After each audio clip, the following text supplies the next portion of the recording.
یا آنکھوں کی حرکت ہو یا لبوں کی حرکت ہو، کسی بھی اعتبار سے ان کو اذیت دینا حرام ہے۔ ان کے شوہر سے بھی گزارش ہے کہ اب یہ نہ سمجھیں کہ ان کی حیثیت ختم ہو گئی ہے، ان کی وہی حیثیت ہے اللہ کے نزدیک، کیونکہ انہوں نے گناہ نہیں کیا ہے۔ بس جان لینا چاہیے برائی گناہ میں ہے، اللہ کی مخالفت میں ہے۔ ایسا کام کہ جو کسی نے خود نہ کیا ہو اس پہ ان کو برا نہیں سمجھنا چاہیے۔ اسی طریقے سے بچوں کو بھی بتایا جائے، ان کی کونسلنگ کی جائے، کہیں ایسا نہ ہو خدا نہ خواستہ وہ اپنی ماں کو برا سمجھیں۔ ان کو واضح بتانا چاہیے اس میں ان کا کوئی قصور نہیں ہے، اور خداوند تبارک و تعالیٰ کی رحمت سے ان بچوں کو بھی اور تمام رشتہ داروں کو آشنا کرنا چاہیے، اور خداوند تبارک و تعالیٰ کے غضب سے بھی آشنا کرنا چاہیے۔ لہٰذا انڈیا ہو پاکستان ہو، ہمارے کلچر میں اس قسم کی لڑکیوں کے لیے پرابلم کریٹ کیے جاتے ہیں، یہ بالکل غلط ہے۔ انہیں پہلے سے زیادہ محبت دینی چاہیے، پہلے سے زیادہ احترام کرنا چاہیے، پہلے سے زیادہ سپورٹ کرنا چاہیے، کیونکہ انہوں نے کچھ نہیں کیا ہے۔ انڈیا پاکستان کی تقسیم کے وقت بعض لڑکیاں جو کھو گئی تھیں، اور بقول بعض کے کہ جب وہ واپس آئیں اپنے گھروں میں کئی سال بعد ڈھونڈنے کے بعد، تو والدین نے ان سے ملنے سے انکار کر دیا، قبول کرنے سے انکار کر دیا۔ کس کی وجہ سے؟ ہم لوگوں اور آپ لوگوں کی وجہ سے، کہ لوگ کیا کہیں گے۔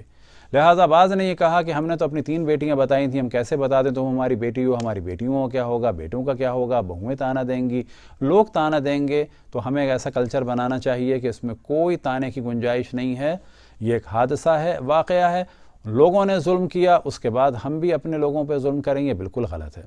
لہٰذا ہماری گزارش ہے تمام افراد، خصوصاً والدین، دعا کریں کسی کے ساتھ ایسا نہ ہو، لیکن ذہنی اعتبار سے تیار رہیں۔ اگر خدا نہ خواستہ کبھی ہماری آل اولاد کے ساتھ ایسا ہو تو ہم اپنی اس اولاد کو باقی اولاد کی نسبت زیادہ سپورٹ کریں گے، زیادہ محبت دیں گے، اس کو ذرہ برابر بھی ایک لمحے کے لیے بھی تنہا نہیں چھوڑیں گے، اس پر زیادہ ہماری توجہ ہوگی، کیونکہ اس پر ایک ظلم ہوا ہے۔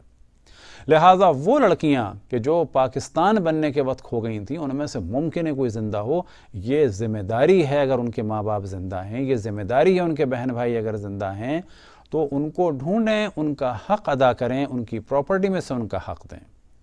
ایسی اولاد کو کہ جن کے ساتھ یہ زیادتی ہو، یا ایسے بہن بھائیوں کو جن کے ساتھ یہ زیادتی ہو، چھوڑنا خود ایک گناہ کبیرہ ہے، کیونکہ انہوں نے کچھ نہیں کیا ہے۔ بس انڈیا پاکستان میں ہمیں یہ جو غیرت کے نام پر کلچر ہے، اس کو ختم کرنا ہوگا۔ غیرت اچھی چیز ہے، لیکن غیرت غیرت کی جگہ پہ ہو۔ جب کسی نے کوئی گناہ نہیں کیا تو پھر کس چیز کی غیرت؟ لہٰذا ان خاتون کا پورا احترام ہونا چاہیے۔ خصوصاً ہم ان کے شوہر سے دوبارہ درخواست کریں گے کہ اپنی زوجہ محترمہ پر ذرہ برابر جو ہے ایک غصے کی نگاہ سے دیکھنا بھی آپ کے لیے حرام ہے۔ پہلے سے زیادہ آپ ان کا خیال کریں، کیونکہ انہوں نے کوئی بھی غلط کام نہیں کیا ہے۔ اب آتے ہیں تاریخ کے ایک واقعے کی جانب کہ جس کو پاور کی وجہ سے چھپا دیا گیا۔ معاملہ یہ تھا کہ ایک صحابی رسول تھے جناب حضرت مالک ابن نویرہ رضوان اللہ تعالی علیہ، کہ جو رسول اللہ صلی اللہ علیہ وآلہ وسلم کے زکوٰۃ جمع کرنے کے لیے یمن میں نمائندے تھے۔ اب ہوا یہ کہ جب جناب ابو بکر نے زکوٰۃ لینے کے لیے بھیجا خالد ابن ولید کو، تو ان کو قتل کر دیا گیا منکر زکوٰۃ کہہ کے۔ آج تک انہیں کافر کہا جاتا ہے، جبکہ وہ کافر نہیں تھے۔ 99% کتب اہل سنت میں ان کو مسلمان ہی کہا گیا، لیکن پاورفل لوگوں کو بچانے کے لیے ظاہر ہے کہ مظلوم کو نقصان تو پہنچایا جاتا ہے۔ لہٰذا اسی رات ان کی زوجہ کی حرمت کو پامال کیا گیا، اور صحابی رسول اور باقی جو اور بھی بعض اصحاب تھے ان میں، یا یہ کہ ان کے جو طرفدار تھے، انہیں قتل کر کے ان کے سروں کو اینٹوں کے طور پر کھانا پکانے کے لیے استعمال کیا گیا۔ یہ ہے ایک اسلامی کلچر، لیکن وہ اسلام نہیں کہ جو رحمت للعالمین لائے تھے۔ یہ وہ اسلام ہے کہ جس کے ہم خلاف ہیں۔ کون سا اسلام؟ کہ جس میں ظلم ہے، جور ہے، قتل ہے، غارت گری ہے، اور اس کے بعد ان تمام ظلم کرنے والوں کو ایک جملے میں رہائی دے دی جاتی ہے کہ جی اجتہادی غلطی کر لی۔ کسی کی عزت کو لوٹ لیا، اجتہادی غلطی ہو گئی۔ جنگ جمل میں 10,000 سے 36,000 لوگ مار دیے گئے، اجتہادی غلطی ہو گئی۔ جنگ صفین میں 70,000 سے 1,10,000 لوگ قتل ہو گئے، اجتہادی غلطی ہو گئی۔ آٹومین امپائر یعنی عثمانیوں نے ملینز سے اوپر آرمینینز کو قتل کر دیا، یہ اسلام کی فتح ہو گئی۔ تو پاکستان میں بھی یہ جو کلچر ہے، کبھی ہندوؤں پہ ظلم، کبھی عیسائیوں پہ ظلم، کبھی اس وقت مثال کے طور پر قادیانیوں کو قتل کیا جاتا ہے۔ تو دیکھیں، ہندو ہے، آپ اس سے ڈیبیٹ کر سکتے ہیں، پریشرائز نہیں کر سکتے۔ عیسائی ہے، یہ صحیح نہیں ہے کبھی آسیہ بی بی کو قتل کیا جائے تو کبھی قرآن جلانے کے نام سے ایک بچی کو، کہ جس کو یہ بھی نہیں پتا قرآن کون سا ہے، اردو کا اخبار کون سا ہے، قرآن کی عربی میں اور اردو میں کیا فرق ہے، اس کو جو ہے سزا دینا، یہ اسلام کا مذاق ہے۔ اسی طریقے سے ختم نبوت ایک مسلم عقیدہ ہے، لیکن اس بنا پر آپ ڈائیلاگ کریں، قادیانیوں کا قتل عام صحیح نہیں ہے۔ ممکن ہے ابھی ہمیں قادیانیوں سے ریلیٹ کر دیں، جبکہ ہماری ساری زندگی میں کسی ایک قادیانی سے آج تک ملاقات نہیں ہوئی۔ تو ایک ڈائیلاگ والا سلسلہ ہونا چاہیے۔ یہ قتل عام بالکل غلط ہے کہیں پر بھی۔ یاد رکھیں کہ یہ جو اس وقت قتل عام ہو رہا ہے دنیا میں، چاہے وہ مسلمان کریں، اور مسلمانوں کی تاریخ بلا شک مسلمانوں سے مراد جنہوں نے اسلام کا نام لیا، اور رسول اللہ بالکل ایک الگ موضوع ہیں، وہ رحمت للعالمین ہیں، لیکن رسول اللہ صلی اللہ علیہ وسلم کے بعد اسلام کی تاریخ میں خون ہی خون ہے، حتیٰ ان کے اہل بیت کو بھی قتل کیا گیا اور اسیر کیا گیا، اور انہی کی مظلومیت کو ہم بیان کرتے ہیں، انہی کے لیے کالا لباس پہنا ہے۔ اور آپ تصور کریں کہ عالم اسلام میں رسول کے نواسے اور نواسیوں کے ذکر کی محفل میں پتھراؤ ہوتا ہے، اور یہ کہا جاتا ہے کہ جو اس محفل کو منعقد کرے وہ گناہ کر رہا ہے، بدعت کر رہا ہے، اور جو اس میں جائے گا اس کا نکاح ٹوٹ جائے گا۔ تو یہاں پر سمجھنا چاہیے ہمارے برادران اہل سنت کو، اپنے مولویوں کو جاننا چاہیے کہ یہ کتنے عجیب و غریب ہیں کہ رسول اللہ صلی اللہ علیہ وسلم کے نواسے کا غم نہیں مناتے، بلکہ غم کی محفل میں پتھر پڑواتے ہیں۔ رسول اللہ صلی اللہ علیہ وسلم کے نواسے کے قاتلوں کو سپورٹ کرتے ہیں، ان کی نواسیوں کو اسیر کرنے والوں کو سپورٹ کرتے ہیں، اور زندہ آباد کے نعرے لگاتے ہیں۔ اور بڑے افسوس کے ساتھ آپ دیکھیں کہ رسول کی آل کا نام آپ کو ملے گا تو کہاں ملے گا، اور ایک بہت بڑی تعداد مسلمانوں کی ایسی ہے کہ جہاں رسول کی آل کا نام بھی نہیں ملے گا، اور اگر کہیں نام سن لیتے ہیں رسول کی آل کا تو فوراً کہتے ہیں یہ شیعہ ہیں۔ یہ آپ کیوں کہتے ہیں کہ یہ شیعہ ہیں؟ رسول کی آل کا نام تو آپ کے یہاں زیادہ ہونا چاہیے، لیکن ہم دیکھتے ہیں کہ اب کوشش کی جا رہی ہے کہ معاویہ اور یزید کا بھی دفاع کیا جائے۔ آپ اگر معاویہ کا دفاع کرتے ہیں، یہ کہتے ہیں کہ جی وہ امیر المومنین ہیں، خال المومنین ہیں، تو ایک موضوع انشاءاللہ ہم ڈسکس کریں گے کہ اگر وہ حضرت حضرت ام حبیبہ کے بھائی تھے تو حضرت عائشہ کے بھائی بھی تو جناب حضرت محمد ابن ابو بکر تھے، کہ جن کو معاویہ نے قتل کروا کر ابھی ان کا دم بھی نہیں نکلا تھا تو گدھے کی کھال میں، ایک مردہ گدھے میں ان کو ڈال کر جلا دیا تھا۔ وہ بھی تو صحابی تھے، وہ بھی تو ام المومنین کے بھائی تھے۔ یہ کیا وجہ ہے کہ ایک زوجہ حضرت حبیبہ کے بھائی کو آپ کہہ رہے ہیں خال المومنین، مومنین کے ماموں، اور دوسری زوجہ کے بھائی کو قتل کروانے کے بعد جشن منایا جا رہا ہے؟ تو یہ موضوع تو کبھی بعد میں ڈسکس ہوں گے، لیکن اسلام میں ہمیشہ یہ ہوا کہ ایک ذرا سی بات کر دی گئی کہ جی یہ اجتہادی غلطی ہوئی، اور بڑے بڑے خون معاف ہو گئے۔ تو یہ تھا ایک معاملہ جناب حضرت مالک ابن نویرہ رضوان اللہ تعالیٰ علیہ و صلوات اللہ وسلام علیہ۔ یہ ہم اس وجہ سے کہہ رہے ہیں تاکہ سب کی توجہ ہو اس مظلوم کی جانب، کہ جس کا شاید آج پہلی دفعہ اتنا کھل کے ذکر کیا جا رہا ہے میڈیا پر، ورنہ شیعہ بھی ڈرتے رہے، عام طور پہ جب ذکر کرتے تھے تو ان پہ حملہ ہو جاتا تھا۔ گو کہ ہماری کتابیں بھری پڑی ہیں اس سے، نہ فقط ہماری کتابیں، تمام کتب اہل سنت 99% یہ ہے کہ یہ مسلمان تھے اور انہیں بے قصور مارا گیا، اور دلیل کے طور پہ یہ کہ جناب ابوبکر نے ان کی دیت دی، دلیل کے طور پہ یہ کہ جناب ام تمیم بنت منہال کے جو صحابیہ تھیں ان کی حرمت کو پامال کیا گیا، ان کو اسیر کر لیا تھا، ان کو بھی آزاد کرایا گیا۔ تو اس موضوع کو ہم ڈسکس کر لیتے ہیں، لیکن اس سے پہلے جو جناب ابوبکر کے 2 فرمان ہیں جن کو ہم لوگ پسند نہیں کرتے، جب ہم سے کہا جا رہا ہے کہ آپ کیوں نہیں مانتے، تو اب ہمارا رائٹ ہے کہ ہم بتائیں ہم کیوں نہیں مانتے بعض ہستیوں کو۔ پہلی بات یہ کہ یہ ہر انسان کا حق ہے کہ ہم رسول کی آل کو مانتے ہیں، کیونکہ رسول اللہ صلی اللہ علیہ وسلم نے واضح فرمایا تھا کہ میرے 12 خلفاء ہوں گے، ہم ان کو مانتے ہیں۔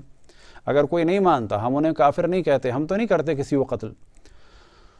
تو جناب حضرت مالک ابن نویرہ رضوان اللہ تعالیٰ علیہ قتل کیے گئے، ان کے سروں کو کاٹ کے اس پہ کھانا پکایا گیا، اینٹوں کے طور پہ استعمال کیا گیا۔ ان کی زوجہ جناب حضرت ام تمیم بنت منہال کے جو صحابیہ تھیں ان کی حرمت کو پامال کیا گیا۔ تو جو فرمان تھا جناب ابو بکر کی جانب سے وہ آپ کے سامنے ہم بیان کر دیتے ہیں۔ لہٰذا فرمان یہ تھا کہ آپ کے سامنے ہے تاریخ طبری جلد دوم، نفیس اکیڈمی اردو بازار سے یہ چھپی ہے۔ پیج نمبر 79 میں ہیڈنگ ہے مالک ابن نویرہ کی گرفتاری، اس کے نیچے ان کا فرمان ہے، یعنی جناب ابو بکر کا۔ ابو بکر رضی اللہ نے ان کو حکم دیا تھا کہ کن کو حکم دیا تھا؟ یعنی خالد ابن ولید کو اور فوجوں کو۔ ابو بکر رضی اللہ نے ان کو حکم دیا تھا کہ جب وہ کسی مقام پر پہنچیں اذان دیں اور اقامت کہیں، اگر اس مقام کے باشندے بھی اذان اور اقامت کہیں تو ان سے کوئی تعرض نہ کیا جائے، اور اگر وہ لوگ ایسا نہ کریں تو ان پر فوراً حملہ کر کے سب کو جس طرح چاہیں بے دریغ قتل کر ڈالیں، جلا دیں اور جو چاہے کریں، یعنی اگر اذان نہ دیں تو ان کو مار دو، اور اگر وہ شعائر اسلامی کا جواب دیں تو پھر ان سے زکوٰۃ کا اقرار لیا جائے، اور اگر وہ مان لیں تو بہتر ہے، ورنہ بغیر تنبیہ کے اچانک ان پہ حملہ کر کے ان کو غارت کر دیا جائے۔ یہ تھا جناب ابو بکر کا ایک فرمان، اور عیناً یہی فرمان بعد میں بھی آئے گا۔ اب ہے موضوع حضرت خالد کی اجتہادی غلطی۔ پیج نمبر 79 اور 80 آپ کے سامنے ہے، اور کیونکہ پیج نمبر 79 کی آخری لائن ہے تو صرف ہم وہی دکھا رہے ہیں۔ حضرت خالد رضی اللہ عنہ کی اجتہادی غلطی۔ عمر رضی اللہ نے ابو بکر رضی اللہ سے کہا کہ خالد ایک مسلمان کے خون کا ذمہ دار ہے۔ اب یاد رکھیں کہ جناب عمر بھی اس موقع پر خالد بن ولید کے خلاف تھے اور کہتے تھے کہ اس نے ایک مسلمان کو قتل کیا اور بیوی کے ساتھ زنا کیا، لہٰذا خالد کو سنگسار کیا جائے۔ اب یہ کتاب کوئی شیعوں کی کتاب نہیں ہے، مارکیٹ میں موجود ہے، انٹرنیٹ پہ موجود ہے، آپ جا کے انٹرنیٹ پہ لکھیں تاریخ طبری جلد دوم PDF تو نکل آئے گی۔ پیج نمبر ہے 79 اور جلد نمبر 2 حصہ نمبر 2۔ عمر نے رضی اللہ نے ابو بکر رضی اللہ سے کہا کہ خالد ایک مسلمان کے خون کے ذمہ دار ہیں، اور اگر یہ بات ثابت نہ ہو سکے تب بھی اس قدر تو ثابت ہے جس سے ان کو قید کر دیا جائے۔ اس معاملے میں عمر رضی اللہ نے بہت اصرار کیا۔ کس سے کیا؟ جناب ابو بکر سے، مگر چونکہ ابو بکر اپنے عمال اور آدمیوں کو کبھی قید نہیں کیا کرتے تھے، یعنی وہ جو بھی کریں وہ کر لیں۔ انہوں نے عمر سے کہا کہ عمر اب اس معاملے میں خاموشی اختیار کرو، خالد سے اجتہادی غلطی ہوئی ہے، تم ان کے بارے میں ہرگز کچھ مت کہو، البتہ مالک کا خون بہا ادا کر دو۔ یہ جو جناب مالک کا خون بہا ادا کیا اسی وجہ سے کیا گیا کہ وہ مسلمان تھے۔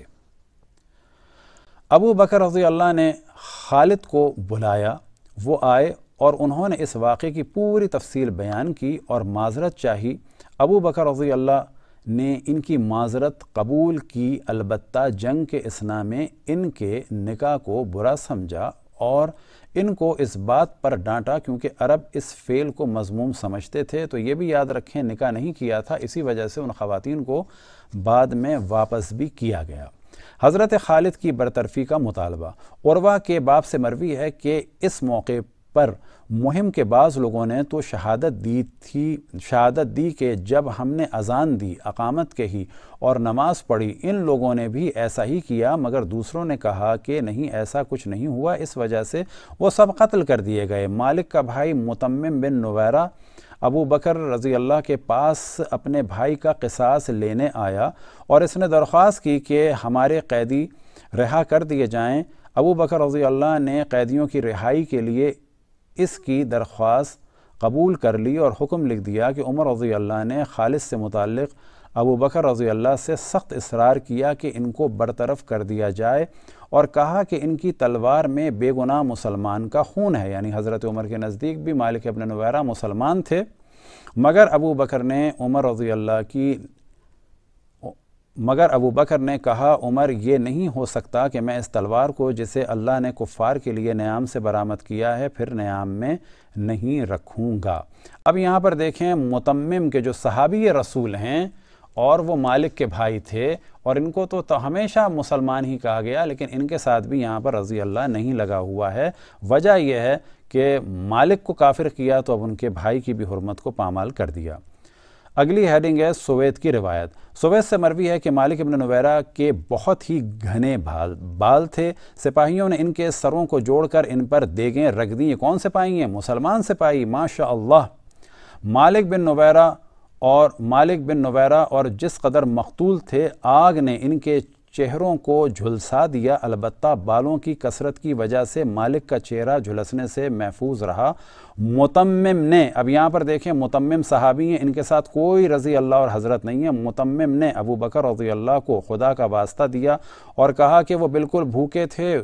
عمر رضی اللہ نے ان کو جب وہ رسول اللہ کے پاس آئے تھے، کون آئے تھے؟ متمم، یعنی رسول اللہ کے پاس آئے تھے، وہ صحابی تھے، دیکھا تو انہوں نے متمم سے پوچھا، یہاں بھی رضی اللہ نہیں ہے متمم کے ساتھ، متمم سے پوچھا کیا جو کچھ تم نے بیان کیا ہے ایسا ہی واقعہ ہے؟ انہوں نے کہا بے شک جو کچھ میں کہہ رہا ہوں ایسا ہی ہے۔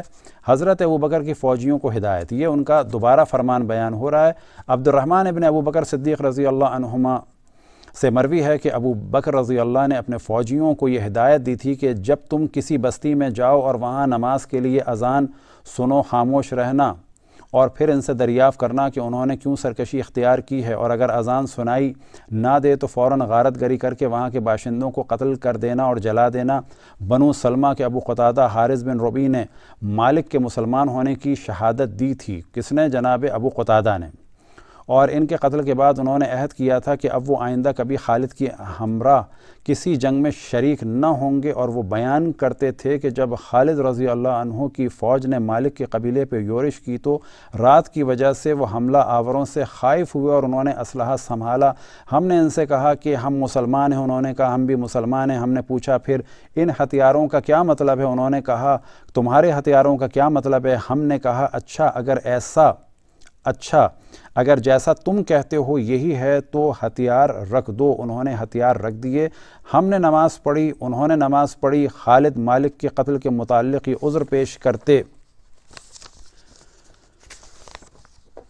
تھے کہ اس نے بار بار یہ بات کہی، میں سمجھتا ہوں کہ تمہارے صاحب نے یہ اور یہ کہا ہوگا۔ اسے علماء اہل سنت کہتے ہیں کہ یہ ان کے کافر ہونے کی علامت ہے، کیونکہ یہاں پر وہ کہہ رہے ہیں کہ تمہارے رسول نے کہا ہوگا، جبکہ ایسا نہیں ہے۔ ان کی مراد تھی کہ جس نے تمہیں بھیجا ہے انہوں نے یہ کہا ہوگا۔ معاملہ یہ ہے کہ یہ غدیر کو جانتے تھے، مولا امیر المومنین کے طرفداروں میں سے تھے، اور یہ سمجھ رہے تھے کہ خلافت مولا امیر المومنین کے پاس ہے۔ اچانک جب زکوٰۃ لینے کے لیے آئے تو انہوں نے زکوٰۃ نہیں دی اور تحقیق کے لیے کہا۔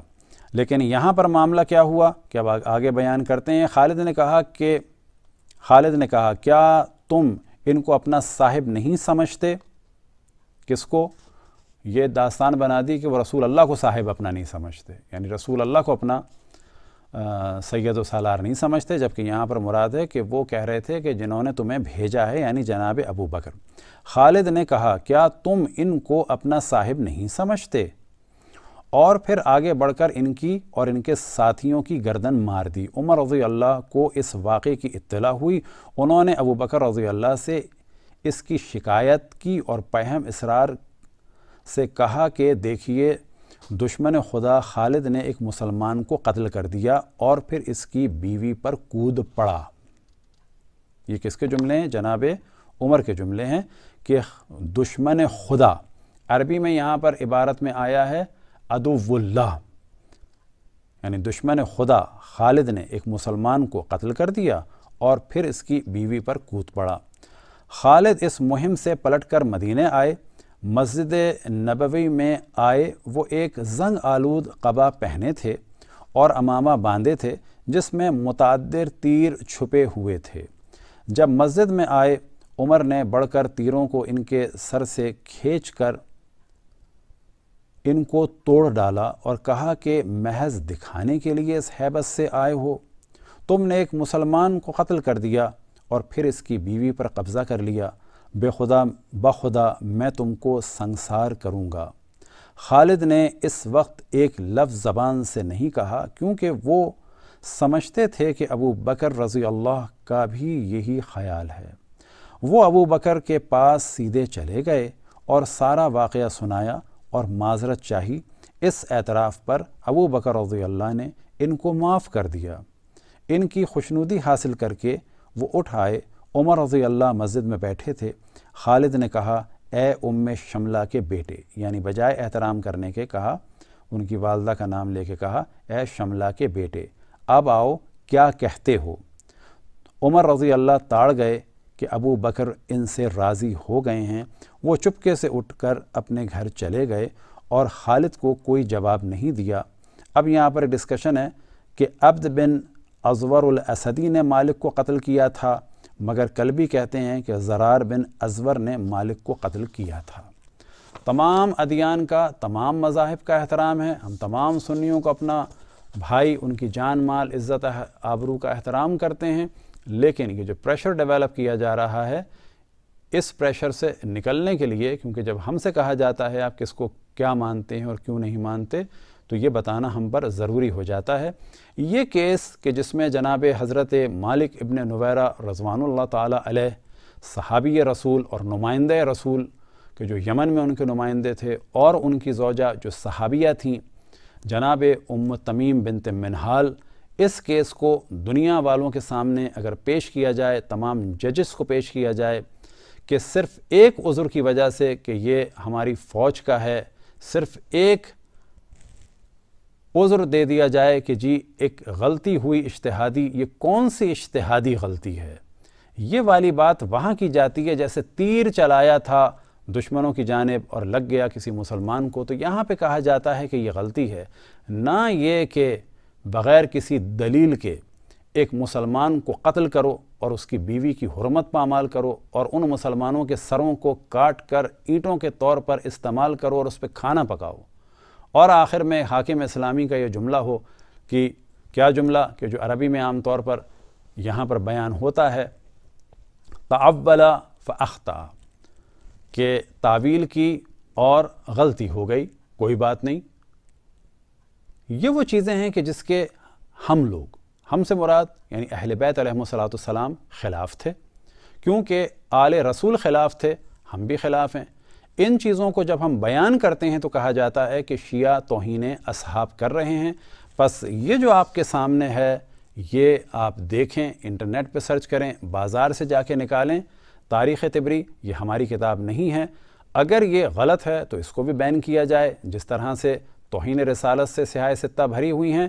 خصوصاً ہم توجہ دلائیں، سیاہ ستہ میں بخاری میں ایک انتہائی خطرناک موضوع ہے جو تمام عالم اسلام کے لیے خطرناک ہے، وہ یہ کہ رسول اللہ صلی اللہ علیہ وآلہ وسلم پر متعدد بار خودکشی کی تہمت لگائی گئی، اور ہر بار جناب جبرائیل آتے تھے بقول بخاری کے اور ان کو سمجھاتے تھے، لیکن پھر معاذ اللہ انہوں نے اس فعل کی کوشش کی۔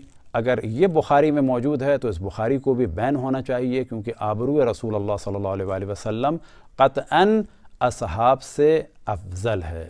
خداوند تبارک و تعالی تمام مسلمانوں کو مل جل کر ایک دوسرے کی خدمت اور تمام انسانوں کی خدمت کی توفیق عطا فرمائے۔ وصلی اللہ علی محمد و آلہ الطاہرین۔